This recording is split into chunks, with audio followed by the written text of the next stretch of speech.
உங்கள் எல்லாருக்கும் என்ன ஜெயம் ரவியாக தான் தெரியும்.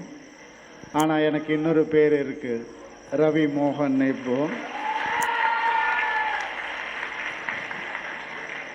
இந்த ஜெயம் ரவின்ற பேர் என்னுடைய அன்பு நண்பர்களால் என்னுடைய ரசிகர்களால் எனக்கு கிடைச்ச பேர்.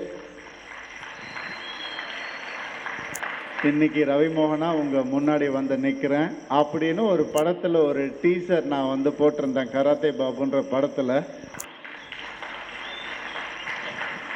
அதை பார்த்து உடனே ஒரு ஃபோன் வந்துச்சு. நம்ம மாண்புமிகு சேகர் பாபு ஐயா அவர்கள்கிட்ட இருந்து ஒரு ஃபோன் வந்துச்சு.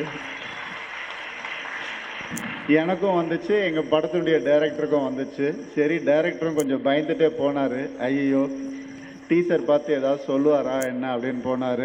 போன உடனே, என்னப்பா கராட்டே பாபுன்னு ஏதோ எடுக்கிறீங்க போல இருக்கே அப்படின்னு. ஆமாம் சார், ஆமாம் சார், கொஞ்சம் நம்மள மாதிரி இல்லையா அந்த கேரக்டர் கொஞ்சம் அப்படின்னு. சார், அதுக்கும் இதுக்கும் சம்மந்தமே இல்லை சார், அதெல்லாம் ஒன்றும் பிரச்சனையே இல்லை சார் நாங்கள் அப்படின்ன உடனே கொஞ்சம் மழுப்பினார் டைரக்டரு. உடனே நம்ம சேகர் பாபு ஐயா வந்து சொன்னார், தம்பி நான் தப்பா கராட்டே பாபு அப்படின்னு.